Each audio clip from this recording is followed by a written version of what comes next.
pela visão científica, é injustificável. Pela visão jurídica, também é injustificável.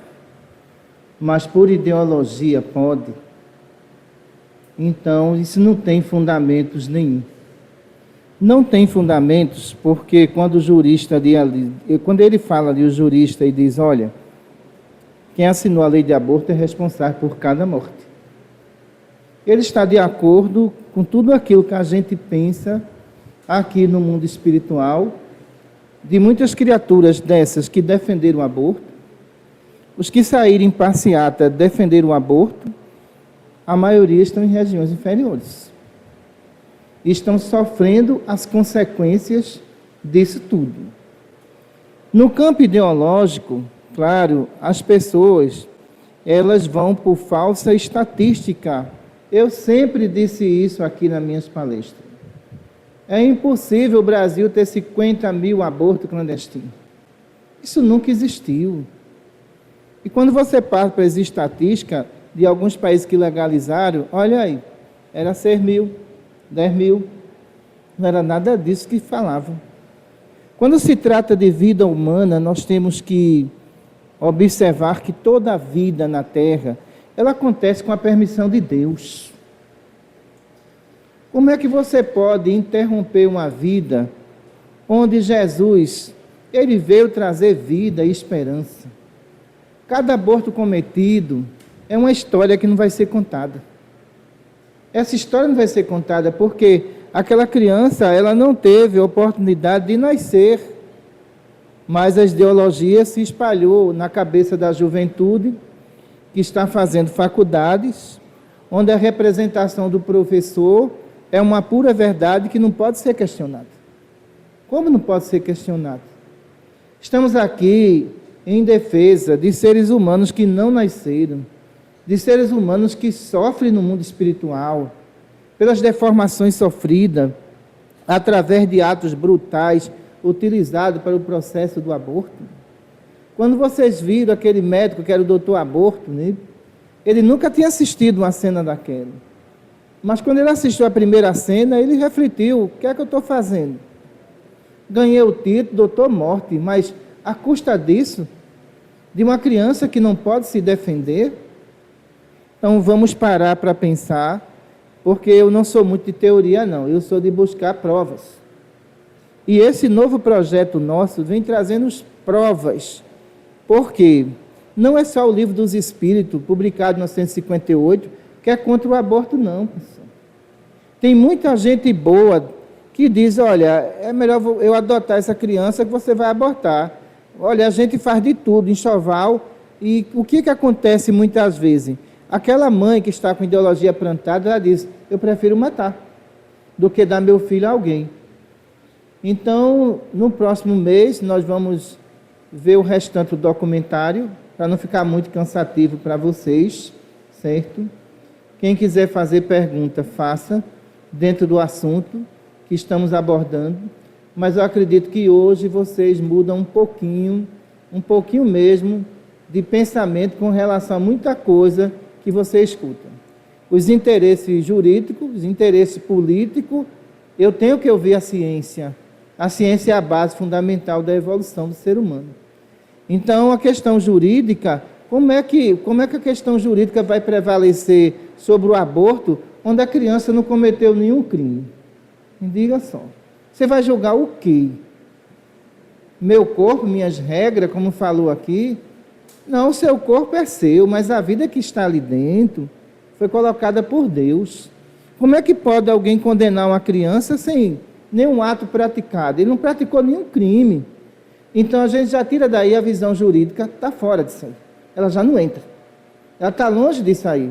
Então o aborto em si é uma discussão científica e diz que não pode ser abortado. Então eu tenho que me segurar na ciência como a base fundamental, porque a ciência não está dizendo ali que é uma aglomeração de células. É um ser humano que está sendo formado. Então, se esse ser humano está sendo formado, ele merece respeito. Veio de um ser humano para um ser humano.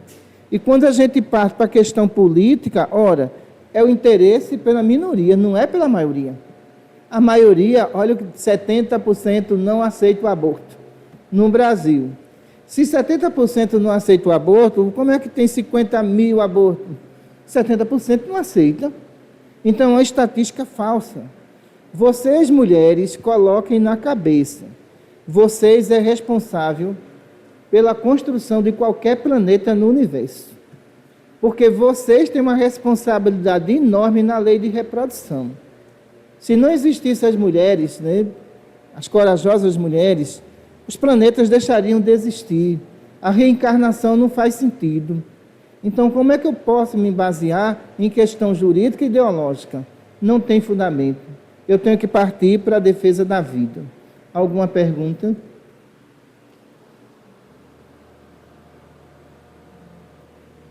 Vamos ver ali, Sofia. Pronto, nós só teremos 10 minutos abertos para pergunta, para depois liberar vocês, viu? Boa noite, doutora. Boa noite. A Aline, né? Fui eu. A Aline, que ela estava ali baixinho, isso é para Sofia. Como Diga. acontece no caso das gestações, em que as mães, geralmente no final do primeiro trimestre, segundo trimestre, identifica que são fetos com má formação, às vezes são fetos acefálicos que não têm o sistema nervoso central formados. E em alguns casos, os próprios médicos já recomendam induzir o aborto, porque sabem que são fetos que ao nascer não vão vingar. Eu sei que existe a questão que a própria gestação ela é conduzida por uma questão de expiação e prova. Mas esse tipo de recomendação, quando vem por parte dos médicos, por saber que é um feto que não vai ter desenvolvimento ao nascer e ser encaminhado para o aborto, já é considerado também uma questão de crime, doutora? Olha, eu vou dizer uma coisa. A cultura indígena mudou. E como mudou? Porque se o médico ele parte para uma atitude dessa, eu acredito com a infantilidade muito grande da parte dele. Porque as tribos indígenas, muito distante, né, do que está hoje, o que é que eles pensavam? Se nascesse uma criança com qualquer deficiência, enterrava vivo aquela criança. Porque aquela criança não podia caçar nem sobreviver. E o que é que as tribos agora no Brasil estão fazendo? Está levando para adoção. Isso se chama evolução da alma humana. Então estão levando para adoção. Olha, a nossa cultura, essa criança estaria morta. Então, vocês podem colocar para adoção? Estão fazendo isso. Ora, eu vi um caso numa cidade aqui do interior, que a criança iria nascer com o intestino para fora. Mas a mulher nordestina, ela é daquelas que não desiste. E eu disse a ela, eu estou com você, você não vai desistir não? Eu estou com você também, deixe nascer. Não vai interromper a gestação. E pressão de obstetra para lá, pressão para cá, ela teve o bebê dela, foi ver o bebê, a cena não era muito agradável, ela disse que o amava muito e que queria ele de volta, que ela não ia fazer laqueadura de trompa. E esse bebê, depois de algumas horas, desencarnou. Desencarnou e depois de 6 meses ela engravidou. Olha só. Que eu encontrei esse bebê depois de 1 ano, né? Depois de 1 ano eu encontrei com ele. E eu disse, menino, tu viesse com a prova da beleza. Olha para aí. Os olhos azuis, bonito. Ela disse, doutora, eu sinto que é ele. Sabe por quê? Vou dizer à senhora. Ele tem um amor tão grande a mim. Tão grande que ele não me larga não. É ele voltou. Ora, essa pessoa, ela não é espírita. Ela tem mais fundamentos católicos. Mas veja a fé dessa mulher. Então, em qualquer circunstância, nós só poderemos amar o belo, só poderemos amar o perfeito. Não, pessoal, de jeito nenhum. Aquilo que Deus nos deu, seja a forma que for, é nosso filho e temos o dever de amar. Tá certo?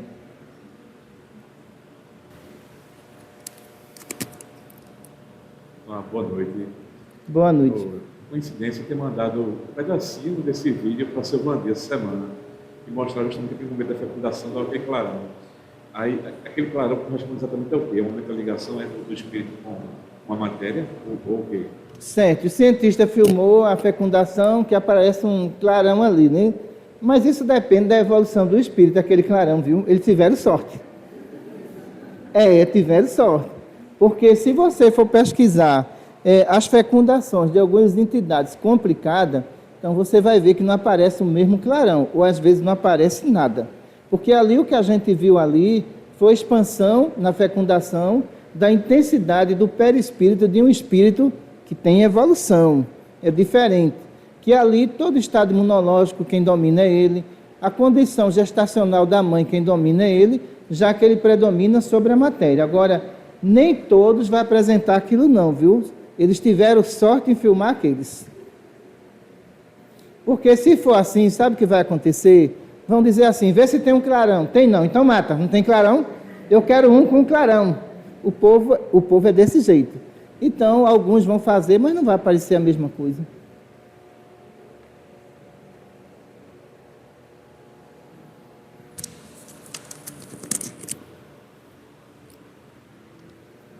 Boa noite, doutora. Boa noite.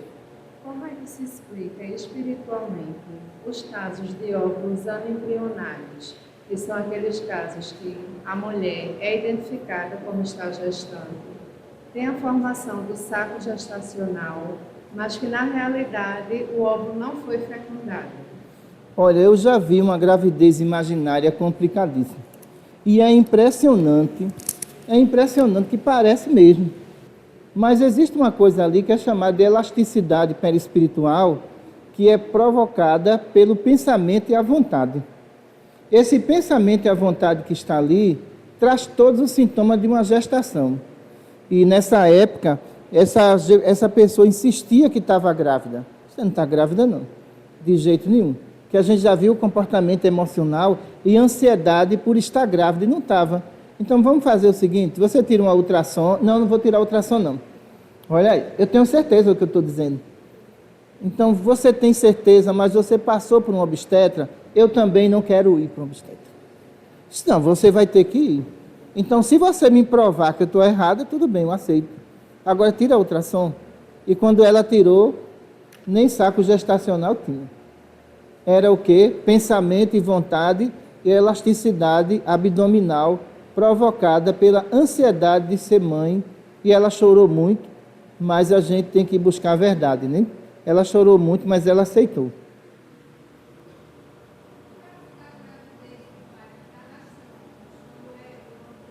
Gravidez tubária, né? Certo, vamos lá. Olha, a gente tem que avaliar a gravidez tubária pelo processo obsessivo. Por quê? Se houver uma ação sobre o genésico, é complicado. Aquele espírito que persegue aquele processo reencarnatório, ele vai querer interromper aquela gestação. Se chegar com a gravidez tubária aqui no Maria Cláudia, o que é que a gente vai fazer?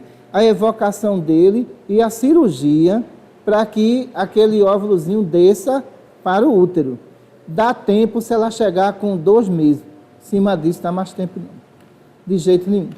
Então, a gente tem pouco tempo para agir nesse sentido. Agora, todas as gravidez tubárias, ela tem ligação com o processo obsessivo. Geralmente é o espírito que vai reencarnar que tem aquela ligação com aquele obsessor. Eu já vi alguns casos aqui, como esse do Maria Cláudia. Vamos ver aqui, doutor Livre. Boa noite.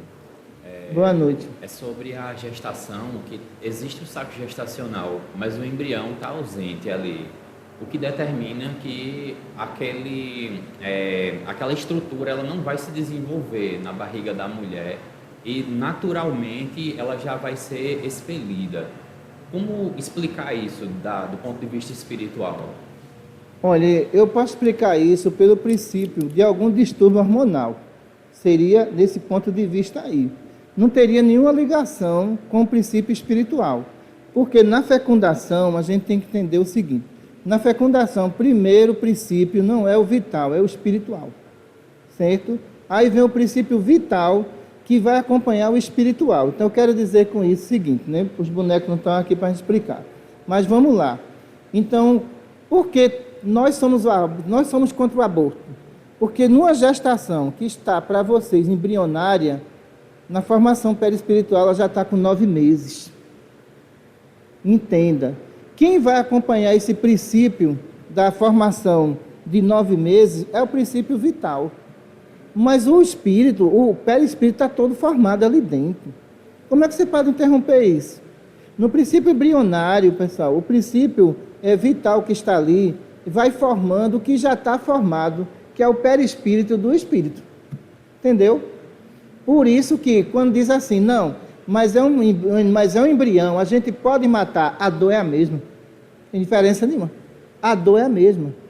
A dor é a mesma. O ódio é o mesmo. Por quê? Quem define a vida não é o princípio vital, é o princípio espiritual que se liga ao princípio vital. Entenderam? Mais dúvida?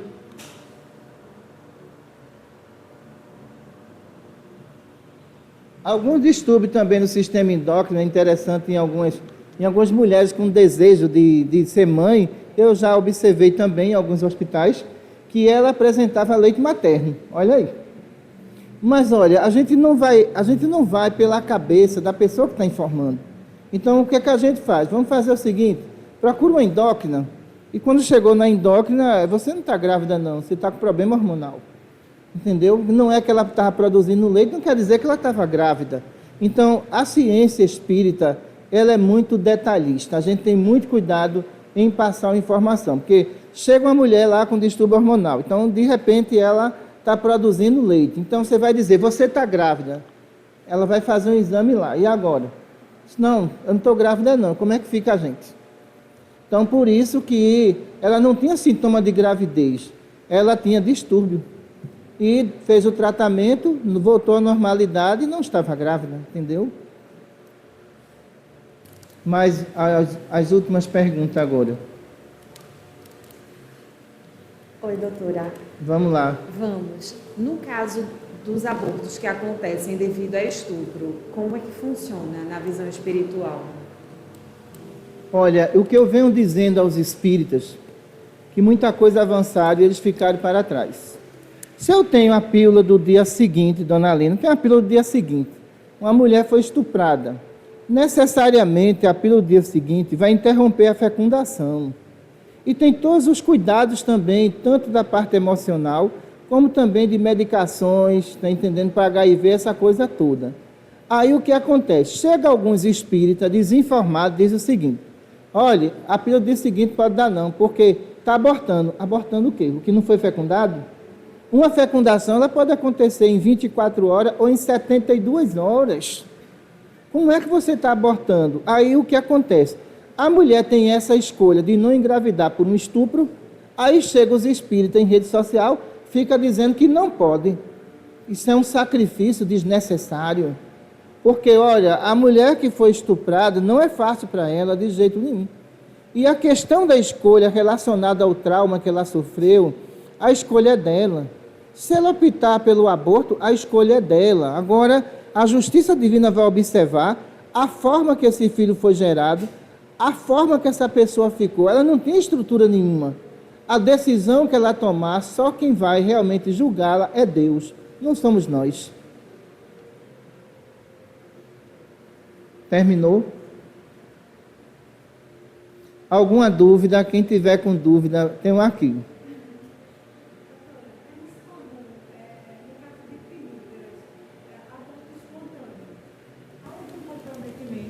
Espiritual nesse caso?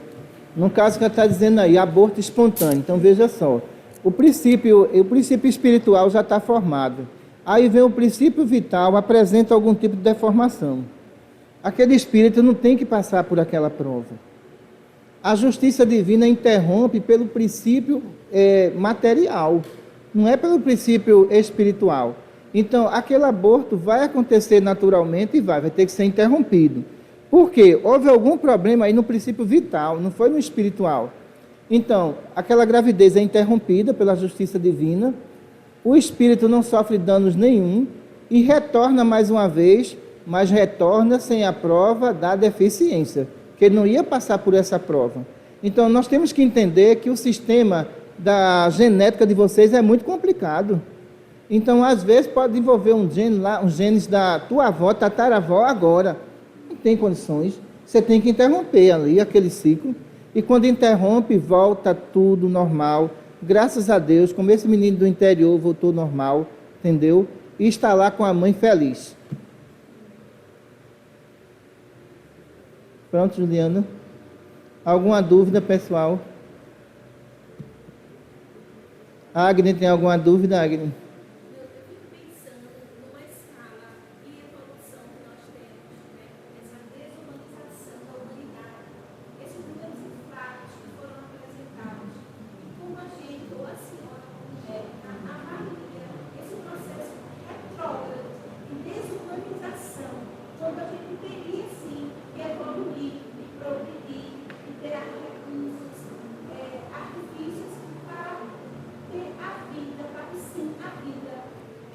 Deixa eu dizer uma coisa a vocês. As pessoas passaram a ter interesses próprios e não coletivos. O grande problema emocional coletivo ele é muito sério. Ninguém quer se preocupar com ninguém não, pessoal. Quem é que vai se preocupar com a criança que acabou de ser gerada? Na cabeça daqueles que resolveram a situação fácil, o que é que eles fazem? Imediatamente o que é que eles dizem? Ah, tem que tirar. Ele quer uma solução fácil. E quando a gente passa a ter o interesse de todos os problemas ser resolvidos, você se torna mais humano. Entendeu? Se torna mais humano. Quando eu digo que eu me emocionei quando eu vi tudo isso aqui, era tudo isso que eu tentava dizer a vocês e muito não compreendia. Olha, essa estatística é falsa. A ONU, ela divulga estatística falsa. A OMS, ela divulga estatística falsa para influenciar a opinião pública.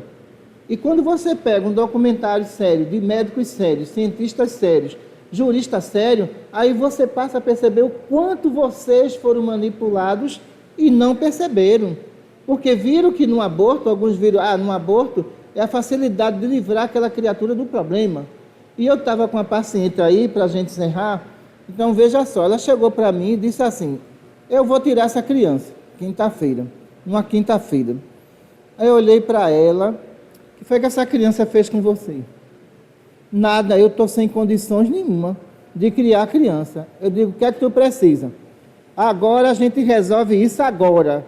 Você precisa de quê para não matar essa criança? É feira básica, já tem uma, tá certo? Tu tem uma feira básica todo mês. Mas, doutora, olhe, para comprar enxoval, eu estou desempregada. Olha, seu Heleno vai dar um enxoval novinho a você. E agora, tu vai decidir o quê? Para a semana eu lhe dou uma resposta, já? Então eu quero a resposta agora, não quero para a semana não. Não vou matar ele não, doutora. Agora, essa menina nasceu, é o maior amor do mundo. Vai fazer isso? Vai fazer?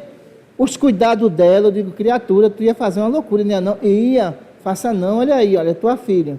O quanto você gosta dela, o quanto você ama ela. Eu vi outro caso aqui também, de uma mãe de 43 anos de idade, que engravidou, e eu vi uma coisa, o espírito era evoluído, viu? Era evoluído. E ela chegou e disse, olha, eu vou tirar, doutora, porque eu estou com 43 anos, eu já tenho 2 filhos. Eu disse, você vai fazer isso? Faça não. Dê uma oportunidade para quem está aí. Deixa eu dizer uma coisa, quem está aí veio para lhe ajudar. E realmente ele veio com a missão de ajudá-la. Não veio lhe prejudicar em nada. E por que você vai fazer um negócio desse? Não, eu vou fazer, não tem condições nenhuma, certo? Aí passou 2 meses, foi dormir. Ela sonhou com quem? Com o espírito que ia reencarnar. Ele ficou frente a frente com ela. Sabe o que ele disse? Qual foi o mal que eu lhe fiz para você querer me matar? Me diga agora. Esse doutor, o sonho foi tão real que eu caí nos prantos. Acordei. Isso mudou alguma coisa? Eu vou deixar ele nascer. Não vou tirar ele mais. Então, isso tudo aqui é uma batalha pela vida. E ninguém vai querer ver uma criança sendo sacrificada sem motivo nenhum, entendeu? Porque não fez nada. E hoje ela está com o bebê dela feliz da vida, tá vendo? Que tudo tem jeito. Vamos ver a última pergunta ali, de Gabi, para a gente encerrar. No próximo mês, nós voltaremos com o restante do documentário. Boa noite, doutora. Boa noite, Gabi. Como fica a situação dos espíritos que foram abortados porque eles não possuíam o cérebro desenvolvido ou a presença da parte craniana desenvolvida? Olha, é lamentável porque quando a gente observa que existem complicações sérias, como a gente viu aqui, e não é no princípio vital, é no princípio espiritual, porque se aquele espírito foi abortado o corpo dele, Mas se ele reter ali, o perispírito ali dentro, ela morre. A pressão uterina aumenta e a hemorragia também. E tem muito espírito que diz o quê? Olha, ela me matou, ela vai junto. Daqui eu não vou sair, não. Eu não vou sair de perto dela. E na medida que esse feto é aqui totalmente triturado, o que é que acontece? O princípio vital está lá, viu? Esse princípio espiritual está lá. Na medida que ela aumenta a proximidade, o genésico sofre uma pressão enorme e ela morre de hemorragia. Então, quando isso acontece, vem outra gravidade. Esse princípio espiritual volta para ele, todo deformado, e ele arrasta a sua mãe para a região inferior. Isso é um crime brutal, que não se deve fazer de forma nenhuma. Muita paz para todos, agradecendo a presença de todos vocês que aqui estão. Vamos fazer a nossa prece de encerramento dos nossos trabalhos.